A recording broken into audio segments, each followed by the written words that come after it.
And I would like to introduce our second speaker, our very own professor. Congratulations on also as well. We take this opportunity. So Professor Uzoma Okoye, I'll just briefly introduce her, is a professor in the Department of Social Work at the University of Nigeria, Nsukka. She holds a PhD in social gerontology. She was a Fulbright scholar at Boston College and Dick Penn scholar at University of British Columbia in Vancouver. She has authored over 100 journals and book chapters on different social issues, particularly on social gerontology. And Professor Uzo Okoye has attended many conferences, served as a resource person in many workshops. She has supervised and graduated over 40 masters and 20 PhD students. This is phenomenal. And so her current research interests include caregiving and social support for older adults, climate change and older adults, migration and internal displacement, and older adults, public health and gender issues. So please welcome with me, Professor Uzoma Okoye. Good morning, everybody. I'm always very happy when I'm called upon to talk about older adults. I will call it my second love. It's something I love doing all the time because somehow we do not think we have a problem, but we gerontologists, we know we have a problem. Even though we have all these statistics flying all over the place, but we know that the statistics are not the real thing. And so today we're going to be looking at promoting mental well-being and resilience among older adults and their caregivers. We're going to address, 7 basic issues. We're going to try to define the concept. We'll try to look at key issues about older adults and their caregivers. People will why caregiving? Why am I bringing in caregiving? Because that is what we know in Africa. It is what we do. That is how we take care of older adults. We give care. Then we'll also try to answer the question, why address mental well-being and resilience at this time? Why? Then we'll look at the problems. What are the problems that now impact on older adults that can bring about mental health issues? Then after that, we're going to look at the common issues, mental health issues older adults have. How do we talk about them? Then we'll look at the strategies. We cannot just be talking about challenges, barriers. What can we do? Because today, you find that we can no longer call on government or call on people. We need to start doing something ourselves. Then we will conclude. That is basically what we are, the business we have today. And so we're going to start with defining some of the key terms. And we're going to look at older adults in this presentation as persons who are 65 years and above. Persons who are 65 years and above in this presentation, we're going to regard as older adults. Then who are caregivers? Caregivers are individuals who provide paid or unpaid or informal care to older adults. Not all caregivers are unpaid. Many of them today are paid to provide care to older adults, while some are family members, So these are the people we are going to talk about, the caregivers. Then when we talk about mental well-being, what do we mean by mental well-being? By mental well-being, we mean, a combination of emotions, of all those issues that could make an older adult, not to function very well, or could make the caregiver not to function very well, not to have life satisfaction. That is what we mean. Issues that can affect their relationship, that can affect how they function in their day-to-day living. That's what we are going to mean whenever we talk about mental well-being in this presentation. Just know that that is what we are talking about. Then we look at resilience. Here, we're going to see resilience as the process or the outcome by which older adults and their caregivers successfully adapt to challenging life experiences. We all have life experiences, more so older adults and their caregivers. When they're able to, if we feel, we say that they have that resilient spirit, when they are able to adapt to all those challenging, issues, and the adaptation is based on their mental, emotional, and their behavioral flexibility. If they're able to do all that, then we'll say that they are resilient. And so we're looking at these two concepts, mental well-being and resilient, because we know when your mental health is positive, when you have good mental health, you are going to be a resilient fellow. That is how we want to understand it, that these two go hand in hand. One brings about the other. When you have poor mental health, then you're not going to possess, that resilient spirit that mostly Africans are known for. But before we, go into that, I would like to talk a little about older adults in Africa and the kind of support we give them today. We know that statistics say that we don't have older adults in Africa, that we have youthful population, that we don't have to worry about population aging, because based on statistics, we shouldn't worry. What we should care about is how to provide jobs for young people, talking about women and children. That's what statistics, that is what you see in many books. But I just will ask an informal question. For some of us here listening to this presentation who are 40 years and above, how many of us still have both parents alive? How many of us? For some of us who are 25 years and above listening to this presentation, how many of us have our grandparents alive? When we think of it, when we look at these two questions, if you're 40 years, are your parents still alive? Because definitely they should be about 65 and above, or just 60. If you are 25, your grandparents, are they still alive? At least one of them. That way you begin to now compare your answer with the statistics that Africa has a youthful population and we don't have to bother about older adults. And somehow, I believe that is also the problem our governments have with making policies. Our governments are not able to, they're not able to make quality policies for older adults, probably because of these statistics. And then you begin to ask yourself, look at African leaders. How many of them are young? We have 80-year-olds, 70-year-olds that are presidents in Africa. One will think that they will push for formal support system for their kind, because they are the people ruling us. The older adults actually are the ones in power. But unfortunately, it's not so, and we don't know why. Let us quickly look at the formal social support we have for older adults in Africa. I'll be talking more, giving more examples from Nigeria, because that is where I am from. But then again, sometimes what happens in one country in Africa is almost the same thing happening in another part of Africa. So we look at the formal support, that we have. Pension is the most popular. People that worked for government, they get paid monthly at the end of the month. In Nigeria, statistics say that only about 5% of older adults belong to the category of those that worked for government and get paid. Only about 5%.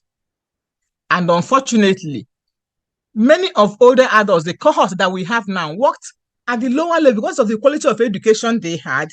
Their pension is so paltry. I remember before my mom passed on, her pension, if you look at the dollar rates today in Nigeria, her pension is just about $2 a month, and not many older adults get this. This is the most popular formal support older adults have in Africa. Then we have old age security, systems. We have it in South Africa. I think we have in Botswana, and just a few countries in Africa that have this old age. that is an all-encompassing, social security system for a person who has attained a particular age, whether you worked for government or not, which is what we are advocating for all African countries, that every older adult should be entitled to this. And I keep wondering why our leaders do not think it is necessary.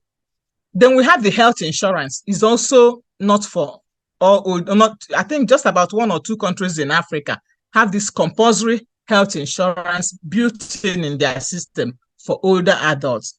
Then we have the unconditional cash transfers. The unconditional cash transfers, I know it's in Mozambique. Mozambique has it for older adults, where they give them a particular, cash. In Nigeria, they try to start it, but I don't know how far they have gone with the unconditional cash transfers, where they give some categories of older adults, money. Not is not popular because I don't know, as I speak, I don't know of an older adult who has ever received any. And I know I work with them a lot in the Southeast Nigeria. I don't know. But then in some countries in Africa, they have this unconditional cash transfers, and it is working in some of these countries. Then we look at the informal support. The informal support is the most popular, is the one we know. It is actually the backbone of caring for older adults in Africa, in many parts of Africa. And who are the people at the forefront of this informal support are family members, children, grandchildren, relatives, and what have you. They are at the forefront. In fact, they bear almost 80% or more, if at times even 100% of care for older adults.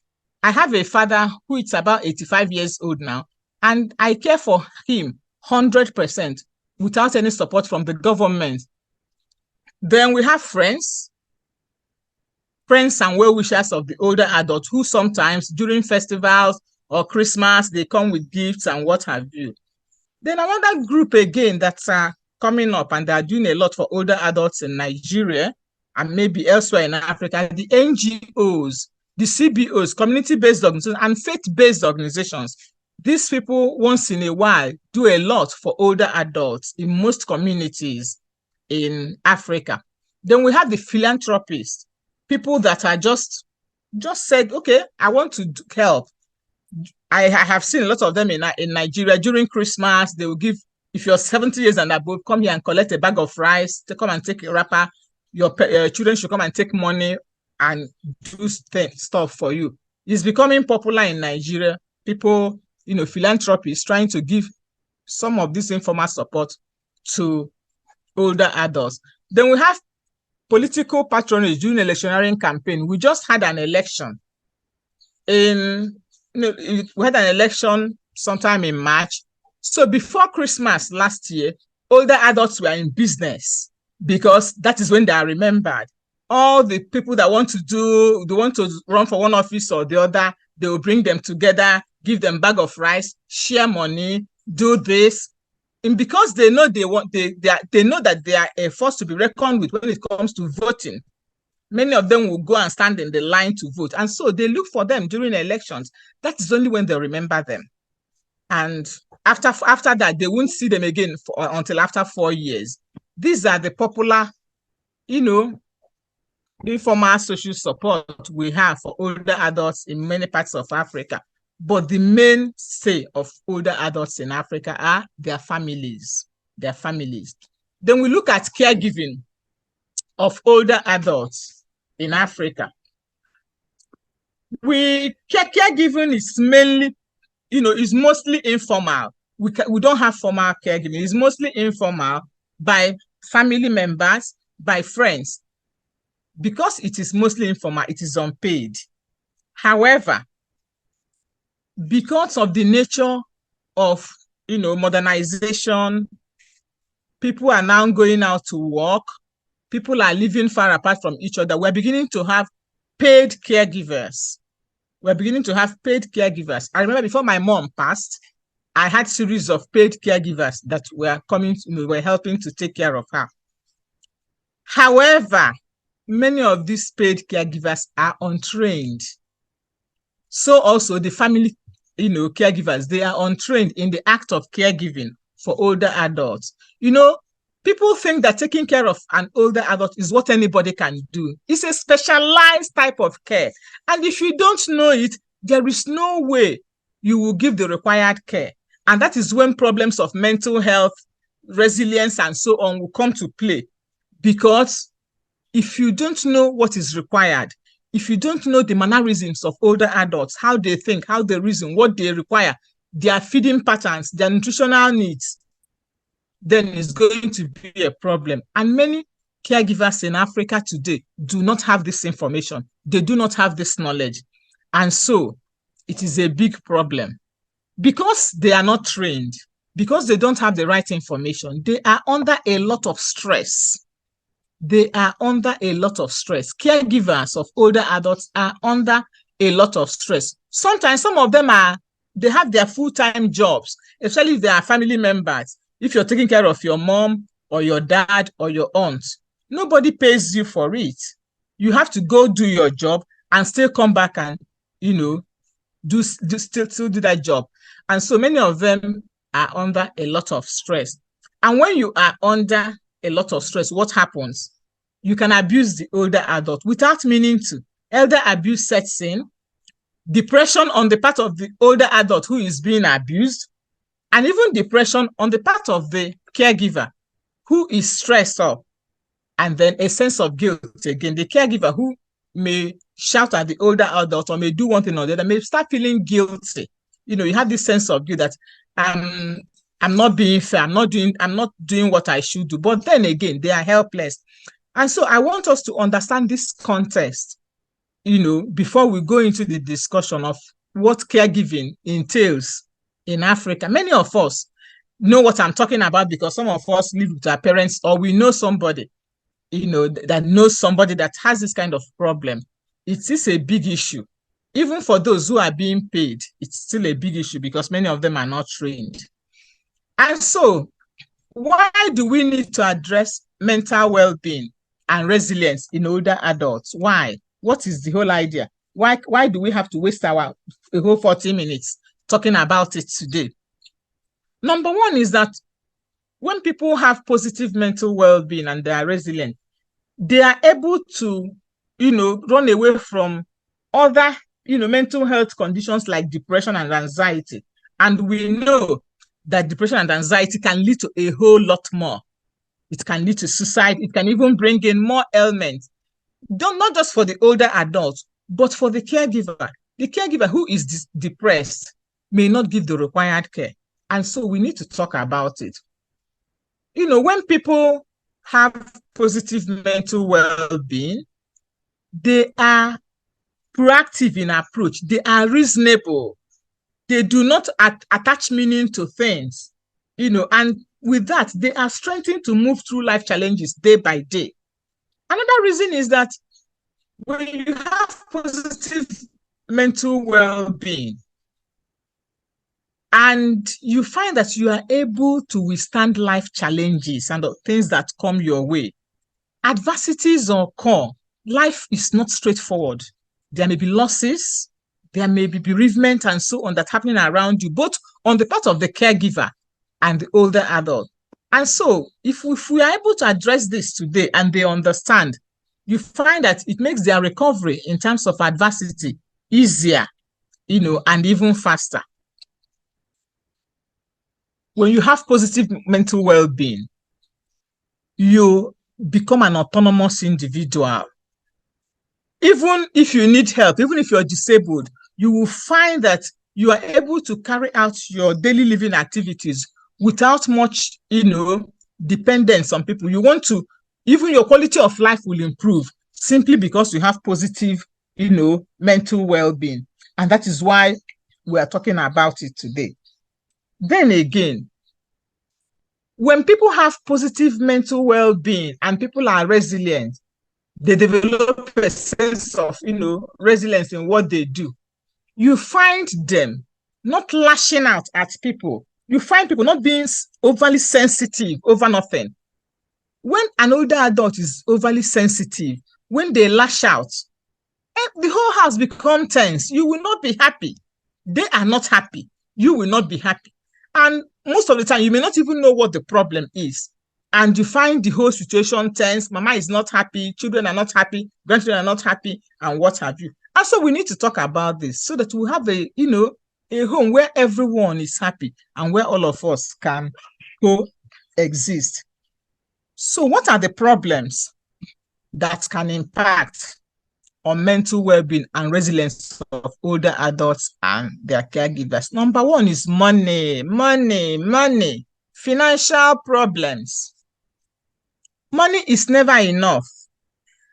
Older adults, they have needs. As they grow older, some may have money. They need money to buy a lot of things that can make caring for them easier. Issues, maybe something like Pampers, going to the hospital to get some drugs that they need, money that may make them to eat some type of food that they want, and so on and so forth. Even the caregiver himself or herself will also need money to take care of some basic needs and what have you. So financial problems, once there are financial problems here and there, you will have mental health issues and their level of resilience will go down. Problems in family relationships, children, grandchildren, sister, brother. Many older adults, sometimes people think that they are no longer human beings and they don't have, they don't care if you call them or you don't call them. But then it's not true. We need to maintain positive relationship with them at all times. Once there is this problem in family relationships, either with children, with relatives, with sister, with spouse, and what have you, it impacts heavily on their mental well-being. So also, even the caregiver. Some women will take maybe their mother or their father to their homes for easy care. You find that the children may be harassing, the husband may be thinking, you're no longer giving me enough time because you're focusing everything on your mom. It brings a lot of, family problems. Or the woman we want the sisters that we may have to rotate. I take mama for 3 months, you take her for 5 months, or if he's going to be with me, you must be bringing money. When these things are not happening, there may be tension in family relationship, and all these will impact on the person's mental well-being and also the level of resilience the person can have. Loss, bereavement, and what have you. Loss is so common in older adults. When you grow older, you lose a lot of things. You lose friends who may move away, or they may have died, or there may be change in your physical space, which is a big issue for older adults. They may have to leave their home to go to the home of the child who is taking care of them. Or they may leave the room where they were living upstairs to have to come downstairs, a room that is now easy for you to navigate the wheelchair and so on. Maybe mama has been in that room for years and you now want her in another room that will be closer to the toilet or where you have the wheelchair, so that, all these things, people do not know that it's a lot of problem for them when they change their physical space to another. And also for the person who is doing the caring too. People go through problems. You don't know what is also happening to that person. And all these will impact on their, mental well-being. Then we have the issue of loneliness and isolation. Most older adults are lonely. Not because they want to be, but because we kind of force the loneliness on them. You don't want to, people say they talk too much. Therefore, I don't even want her to know that I'm around. Please keep quiet. I don't want mama to know that I just came in. You don't want, you kind of isolate them. You isolate them when ordinarily you shouldn't. When you isolate the person, what happens? It impacts on the person's well-being. And then for some older adults, for some caregivers, I always give use myself as an example. I have people that were caring for my mom. You find that in the morning, maybe after doing all the morning chores and so on. They have nothing else to do. And you find them just sitting idle, doing nothing. And I keep asking myself, this is not right.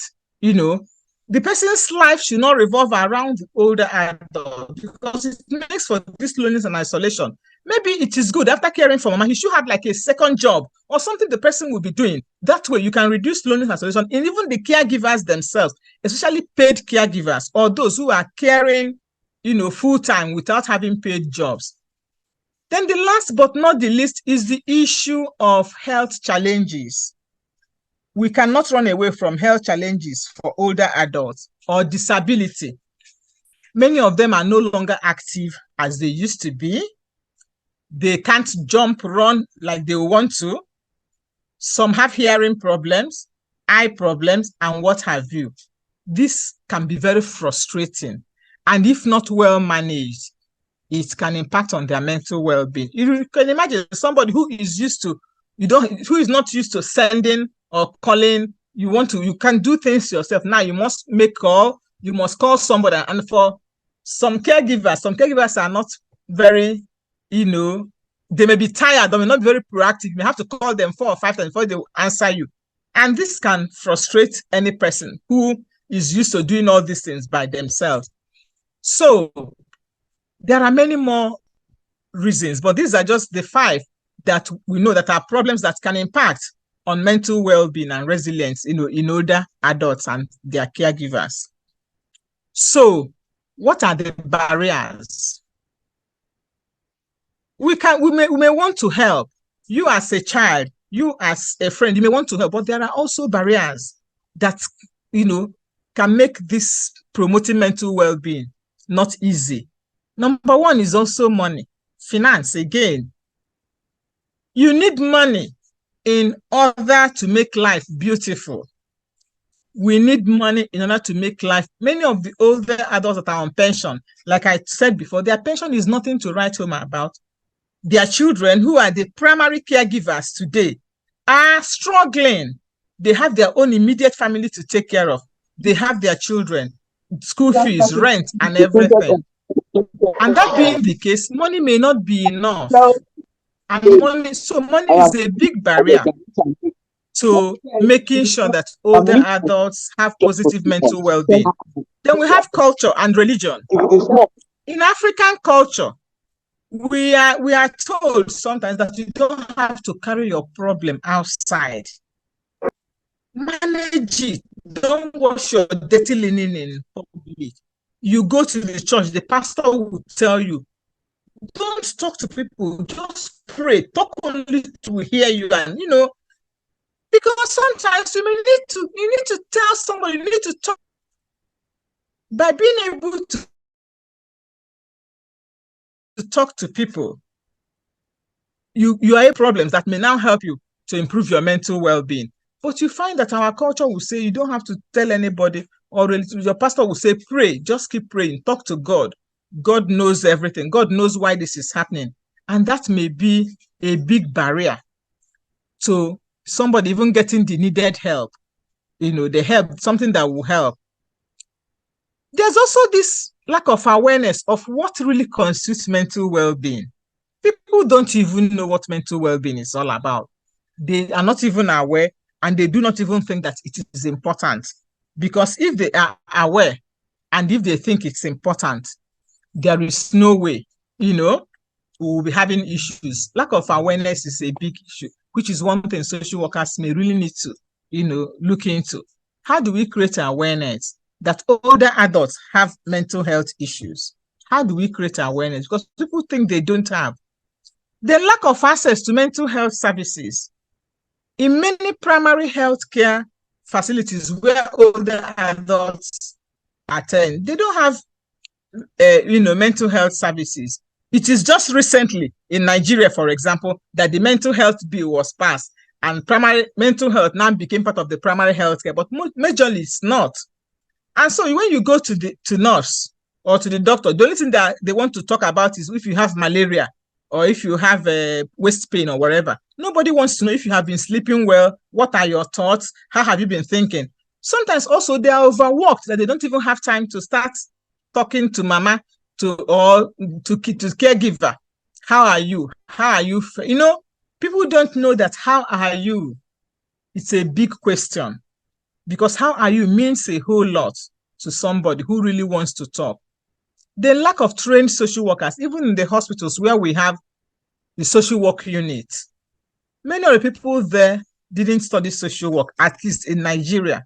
A lot of them studied music. I'm sorry if you studied music here. People studied music.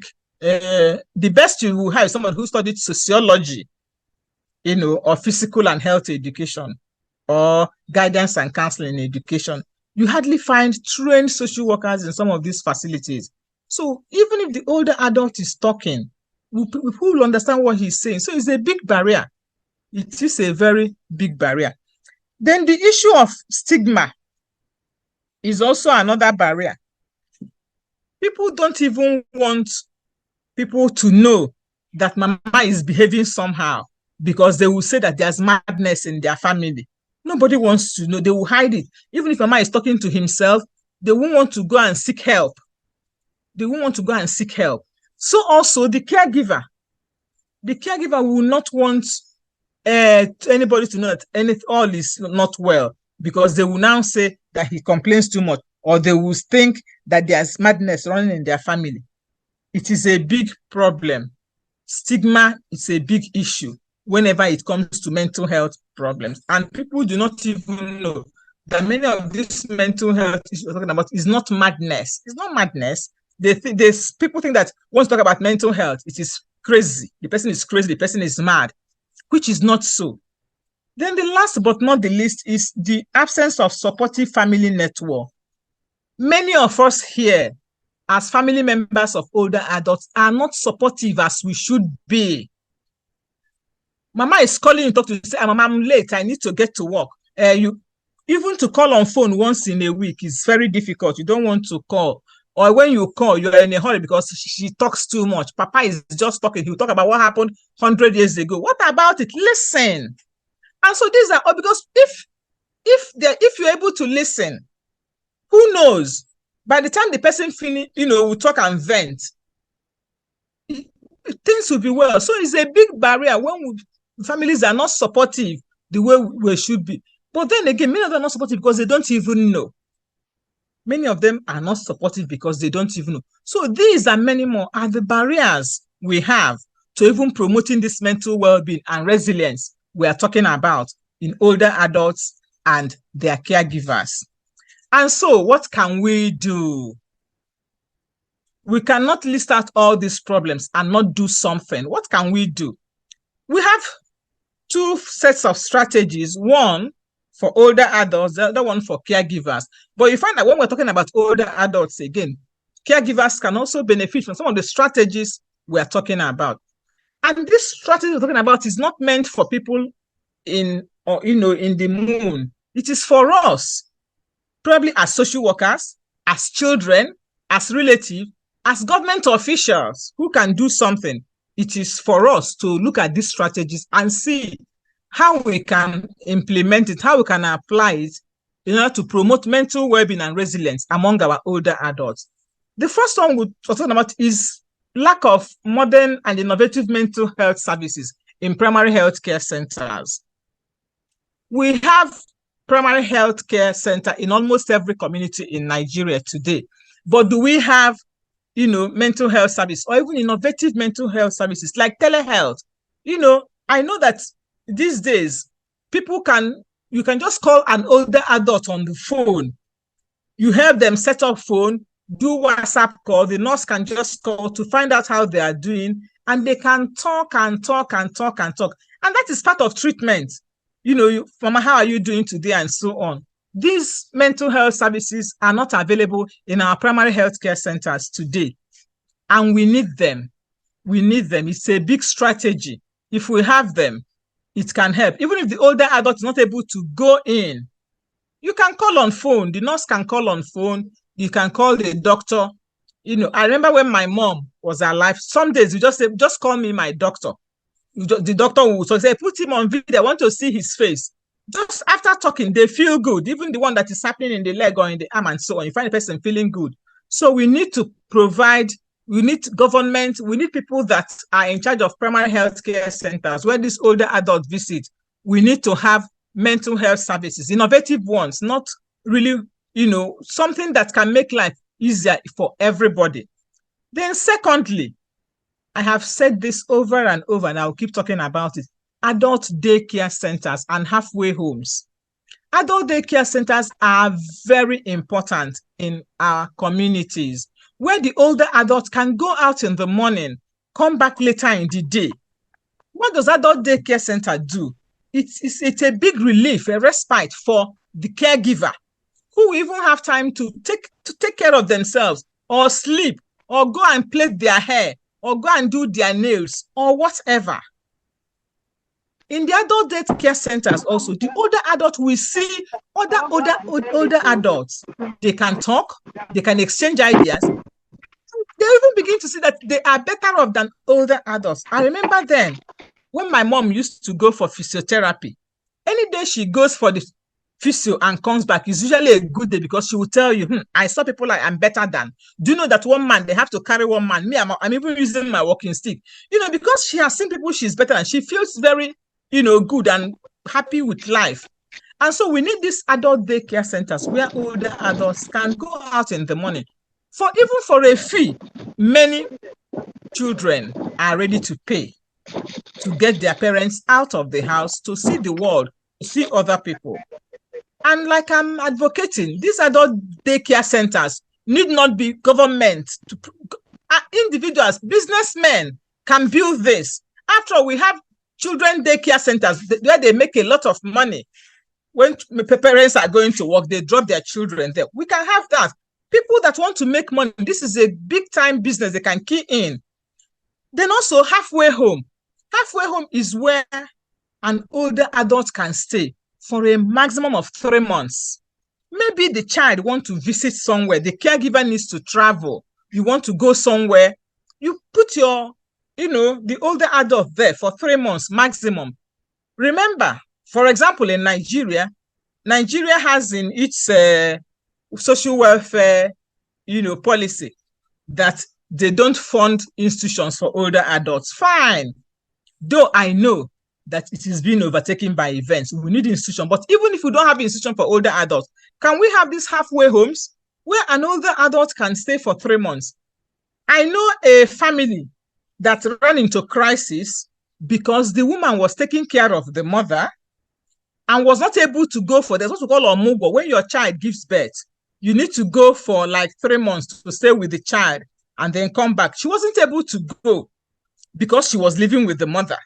And she had nobody to look after the mother while she's away. And so she couldn't go for the omugo.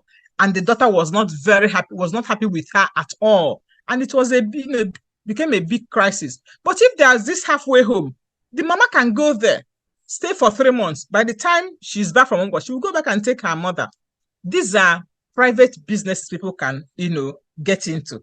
And I encourage anybody who wants to do that. I can serve as a free consultant to the person, help set this thing up. And they make a lot of money out of it. Again, another strategy is that we need to, as social workers, as family members, encourage older adults to learn new skills and to maintain social relationships. I remember when we taught my mother how to send text message. It was a 1-week affair.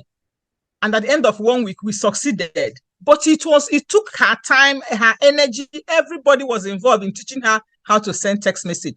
Let us encourage older adults. There are a lot of things they can learn. And when they do that, it promotes their mental well-being and their resilience. We need to start thinking of that. Even as ordinary individuals, it is very important. Healthy meals for older adults. Like I said, many caregivers do not know what the older adults need.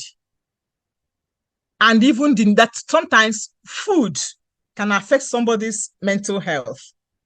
That if you eat all starchy food, or if a person does not drink water, when older adults do not drink water, sometimes it can affect, their mental health. But the people don't know that. So that we need to know that older adults need nutritional food, not just one type of food, maybe carbohydrates all the time and so on, that they need to have nutritional food, that this will also help, their mental, well-being. Then training of health professionals in providing care for older adults. The older adults will go to the hospital to meet the nurse. The nurse may only need to ask about, do you have malaria? This paining you? We can retrain them in geriatric medicine, in geriatric care, that these are the kind of questions you need to ask an older adult. These are the way you have to treat an older adult. Many of them do not know because they were not taught. But retraining can happen. It's a big strategy, such that when the person now comes in, he gets the needed help. And once he gets the needed help, you have promoted the mental well-being and resilience of such a person. Encouraging caregivers to help older adults get physical exercise. One of the things I have noticed about older adults is that they are so afraid of falling. Many of them are so afraid of falling. And so they may not want to get up. They may want to remain where they are. Especially if they have fallen once, they will not want to. And so we need to teach caregivers how to help older adults get some physical exercise. Physical exercise is so good in promoting mental well-being. They can walk around. You can provide a walker. You can, learn some little exercise they can do even while they are on the bed. Holding something, climbing, squeezing balls, and what have you. These are little exercise, but most caregivers will rather not even, because they don't also know that the exercise is important, that Papa needs to walk for 25 minutes or for 20 minutes or what have you. We also need to, teach caregivers how to, get them to do physical exercise. It is very important when you want to promote mental well-being and resilience. The last but not the least is counseling services by social workers.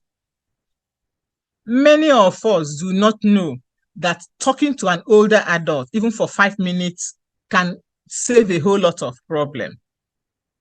I have an aunt who would tell me that once he calls me on phone and we talk, that all her problems for that day are solved. So it's always important that as social workers, we need to provide such services, counseling, not just for the older adult, but for the caregiver. Many caregivers need to be heard. They need to talk. They're looking for who to talk to. As a social worker, it should be part of, especially social workers that do community work. When you enter a home, talk to the older adult. Take time, not just how are you, then you go. Take time to talk to them. Offer advice, offer some form of counseling. This will go a long way. Sometimes we think it does not matter. It matters a whole lot. Talking to them, counseling them, sometimes in issues that are silly, in quotes, but they mean a whole lot. And the last, strategies for promoting mental well-being among caregivers. I will talk about it again and again and again. Training. When you train somebody to know what he is doing, the person will enjoy the job. But you just call somebody on phone, please, I need somebody to come and stay with my mom. My mom can no longer work. I need somebody. They just parcel one small girl to come and stay with mama. She has no idea how to, take care of an older adult, what they need, their mannerisms. Of course, she'll become frustrated. Mama becomes frustrated, and you increase the problem you want to solve. And so we need to have people provide training in the act of caregiving to caregivers. This is not something government can do. Private individuals can come in and set up some of this training, just like we have all these schools all over the place. We can have a school for training caregivers, 6 months training. We have a wonderful curriculum. I've been part of a group that developed curriculum for training caregivers. This curriculum, you can last for 6 weeks. You can convert it into 1 month, 3 months, depending, but let them have some form of training before they go to live with an older adult. It will improve their mental well-being and that of the older person they are going to care for. Then again, I talked about strategy of having an opportunity to take some time off the caregiving role. If you have somebody looking after your mom, once in a while, come home for the weekend, stay with your mom, let the person travel, take some 2 days or 3 days off, so that they come back again refreshed and ready to continue with their jobs. Many caregivers do not have this respite care, time to just take time off. It's a big problem for them. And so when they do not have positive mental well-being, there is no way the person they are taking care of will also enjoy that. It goes hand in hand. If the caregiver is happy, mama is going to be happy. If the caregiver is not happy, mama is not going to be happy, because the two of them are in constant communication with, all the time. Again, access to counseling, services, mental health services, and, support services. Some churches provide some of these support services. Communities can also provide. As individuals, we can also provide. But let us just know that the caregiver is an important part of older adult care in Africa. And so when we are talking about the older adult, let us, remember that the caregiver is equally important. Many older adults cannot do things for themselves. Therefore, they need somebody. Even if it's a child or a family member, the caregiver is very, very important. And we need to start, providing access to counseling, mental health care, and support groups. Like I said, private individuals can do this. It's not always government. The last but not the least, but very, very important, is appreciation and empowerment of caregivers. Many of us don't appreciate caregivers, even if it is our sister, even if it's a family member, even if it is somebody you are paying for. You are paying the person every month. Call them on phone, appreciate them, say thank you. Thank you so much for caring for mama. I just came to mama. Mama's room is so neat. Thank you. Oh, thank you. My father is looking so, well fed and so on. Let us appreciate caregivers. Without caregivers, our older adults will have problems, because we don't have government support. You know that. Formal support is almost not there. Even when you have the money, there is a caregiver who will now use the money to provide care for the older adult. Therefore, they need to be appreciated. Thank you. Buy them gifts, buy them recharge card, buy them phone, sometimes buy them small clothes. And as much as possible, we can also empower them by maybe starting a small trade for them by the side. Like I said, I noticed that some of the caregivers are sometimes very lonely and isolated, but they may have a small business, you can empower them to have a small business or a small trade by the side with the caregiving role. That way, you will find that their mental well-being is so positive, that of the person they are caring for, and then they develop all this resilience that they need to face whatever will come out tomorrow. So in conclusion, I will say that positive mental well-being gives rise to resilience. We all know that among older adults and their caregivers. Therefore, it is important that professionals such as us, social workers, we must assist older adults and the caregivers to navigate this, river we are talking about. And if that is a caregiver care receiver relationship, we have to help them to navigate it. Once they're able to navigate it with our help from all these things we have talked about, this will go a long way in improving and developing their resilience. And then they will both live fulfilled lives, including us. If the older adult is happy and the caregiver is happy, we, that they are our parents, will also be happy. And so it's a win-win situation for everybody. Thank you for listening.